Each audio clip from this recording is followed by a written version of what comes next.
Before 2025, U.S. border towns like Blaine, Calais, Derbyline, Pembina, and Sault Ste.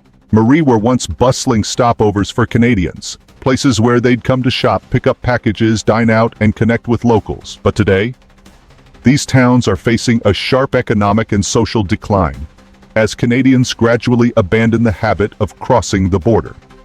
And the root cause isn't just tariffs or exchange rates, it's a deeper shift in the relationship between the two countries. Blaine, a small town tucked away in the northwest corner of Washington state, used to be a lively pit stop for residents of Vancouver, Canada. Before trade tensions escalated, roughly 60% of Blaine's retail revenue came from Canadian shoppers, driven largely by weekend shopping trips. According to U.S. Customs and Border Protection, in May 2025, the number of Canadian visitors crossing into Blaine dropped 35% compared to the same month the previous year. That translates into thousands fewer cars crossing the border each month. Blaine, which depends heavily on Canadian traffic, has seen a steep decline in local business. 3 of the 5 largest gas stations have shut down, unable to survive the drop in customers. If each gas station or convenience store used to serve 500 to 1,000 customers per day, a 35% drop means losing about 175 customers daily per store. At an average spend of $20 to $30 per customer, that's a loss of roughly $3,500 to $5,250 per day per store. With 8 to 10 stores impacted across town, daily losses add up to between $28,000 and $52,500, totaling an annual revenue loss of $10.2 to $19.1 million. Blaine was also a key hub for Amazon pickup points used by Canadians. But now, over 20 of those pickup locations have shut down, leading to losses of $400,000 to $1 million per month. These locations used to process thousands of cross-border orders each month. Now, that business has vanished. What's causing the collapse? A 25% tariff on steel and aluminum, along with other trade barriers, has driven up the cost of U.S. goods. The CAD-USD exchange rate dropped below 0.7 in June 2025. Making cross-border shopping far less attractive economically. Calais, a small U.S. border town nestled along the St. Croix River, used to be a key stop for residents of St. Stephen, New Brunswick. Canadians regularly crossed over to shop, pick up packages, and take part in local cultural events, but since early 2025, that cross-border flow has slowed dramatically, bringing major economic consequences to the town. In February 2025 alone, Calais saw 30,000 fewer Canadian visitors compared to the same month a year earlier. For a small town like Calais, that's massive. It amounts to more than 100 fewer cross-border car trips per day, meaning far fewer customers for local shops and services. As a town that relies heavily on Canadian foot traffic, Calais has struggled to cope with this sudden drop. The effects are widespread and immediate. Local businesses have been hit especially hard. Take C&E Feeds, for example.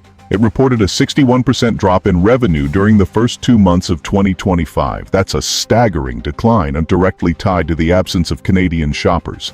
Other shops have closed down completely or cut back their hours, unable to sustain operations without their usual customer base. Restaurants and small retailers have also suffered deeply, with the once consistent flow of Canadian patrons now reduced to a trickle. The CAD-USD exchange rate fell below 0.7 in June 2025, its lowest point in 5 years. That made U.S. goods noticeably more expensive for Canadian buyers, with every purchase costing more in Canadian dollars. The economic incentive to shop across the border has faded. New American tariffs, particularly those targeting Canadian imports, have driven up prices on a wide range of products. Many Canadians have come to realize that shopping in the U.S. no longer saves them money, pushing them to look for better deals at home. Canada Post and private logistics companies have rapidly expanded their e-commerce infrastructure. Canadians can now order products online and get them delivered quickly and cheaply without crossing the border and without dealing with tariffs, currency swings, or border delays. Derbyline, Vermont, once known for the Haskell Free Library and Opera House, a unique building that straddles the U.S.-Canada border, has become a stark example of how policy can divide what used to be a shared community space. In 2025, this iconic border town saw a 35% drop in revenue compared to the previous year. driven largely by tighter U.S. border policies. In February 2025 alone, the town lost 30,000 Canadian visitors, which translates to roughly 100 fewer cross-border trips per day. Local businesses, especially cafes and bookstores, have struggled to stay afloat with a 35% decline in sales.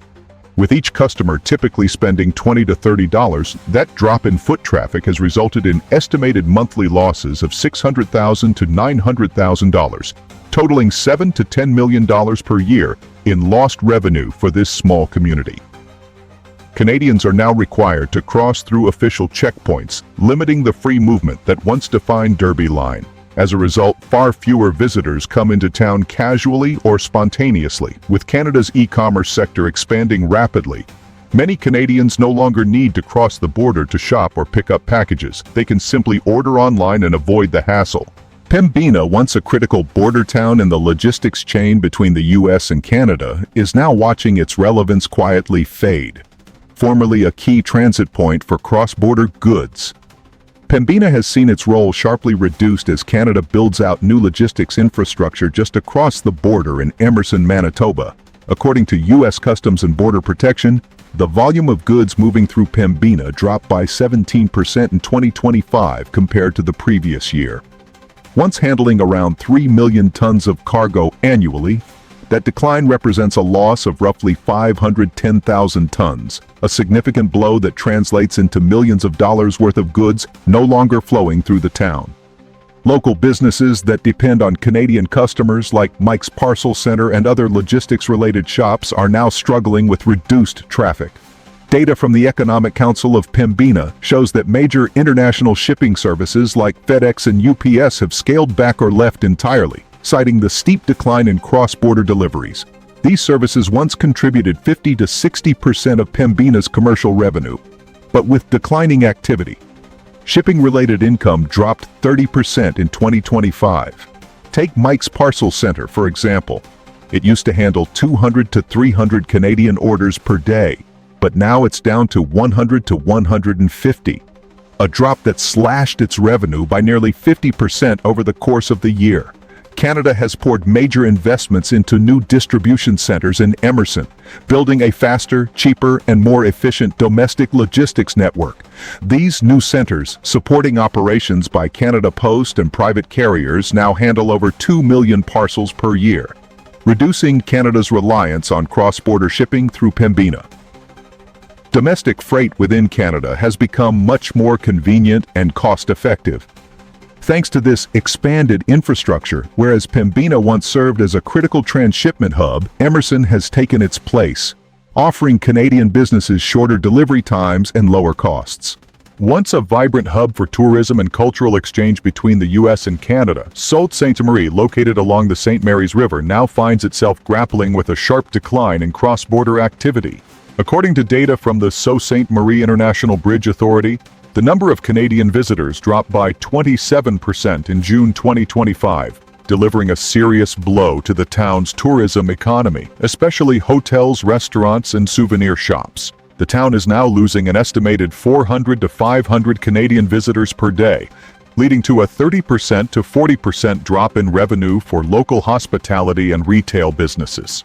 If each visitor typically spends $50 to $75 per day, that equates to $20,000 to $37,500 in lost revenue daily, or roughly $600,000 to $1 million per month.